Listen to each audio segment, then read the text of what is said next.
Due fashion limited নামক এক শিল্প কারখানায় শ্রমিকদের বেতন বকেয়া রাখার পাশাপাশি শ্রমিকদের জোরপূর্বক কারখানায় ঢুকতে না দেয়া এবং মারধরের অভিযোগ পাওয়া গেছে। মাসের পর মাস শ্রমিক কর্মচারীদের হয়রানিরও অভিযোগ উঠেছে। ডিউ ফ্যাশন লিমিটেড একটি রপ্তানিমুখী পোশাক শিল্প প্রতিষ্ঠান। এর মালিক জনাব তৌহিদ হোসেন।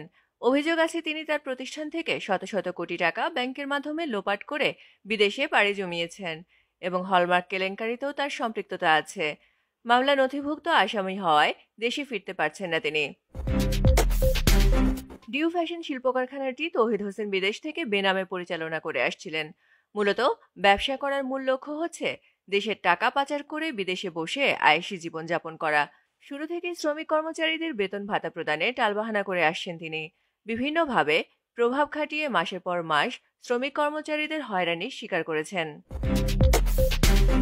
সর্বশেষ গত ১৬ জুলাই প্রতিষ্ঠানের ভেতরে নিজস্ব লোকজন দ্বারা বিশৃঙ্খলা সৃষ্টি করেন। তখন প্রতিষ্ঠানের দায়িত্বে থাকা জেনারেল ম্যানেজার উপস্থিত ছিলেন না।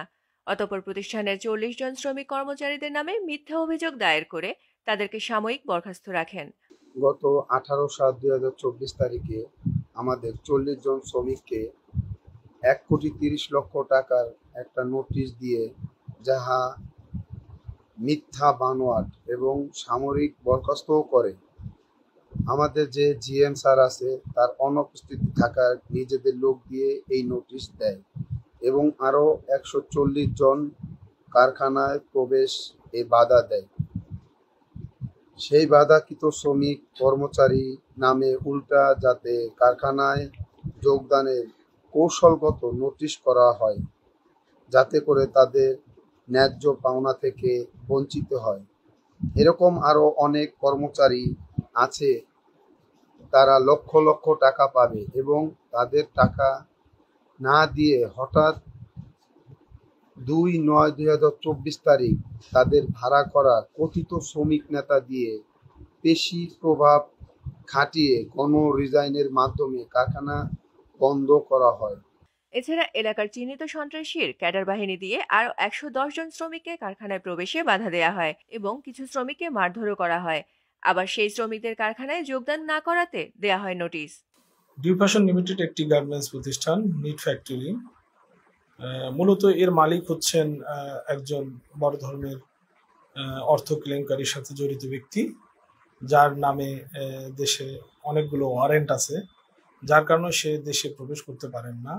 বিদেশে থেকে এই প্রতিষ্ঠানগুলো সে বেনামে পরিচালনা করছেন এবং প্রতিষ্ঠান খোলা রেখে বিভিন্ন ব্যাংক থেকে লোন নিয়ে এবং শ্রমিক কর্মচারীদের দেনা পাওনা সঠিক সময়ে এবং সঠিকভাবে প্রদান না করে সেই টাকাগুলো তিনি আত্মসাৎ করেন এবং সে কারণে বিভিন্ন শ্রমিক এবং কর্মকর্তাগুলো হয়রানির শিকার হন।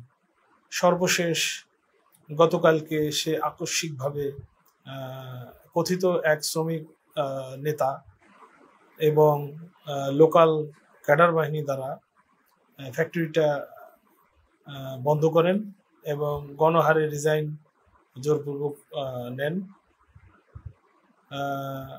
আমার বক্তব্য হলো, আপনারা প্রতিষ্ঠান বন্ধ করবেন, ঠিক আছে, সেটার একটা সঠিক পন্থা আছে, যদিও আপনি সেই পন্থাগুলো অনুসরণ করেন নাই। তারপরেও অন্ততপক্ষে আপনার শ্রমিক কর্মচারী কর্মকর্তা যারা আপনার প্রতিষ্ঠানে কর্মরত ছিল এবং আছেন, তাদের বকেয়া দেনা পাওনা সুষ্ঠুভাবে পরিশোধ করবেন। এখানে আপনার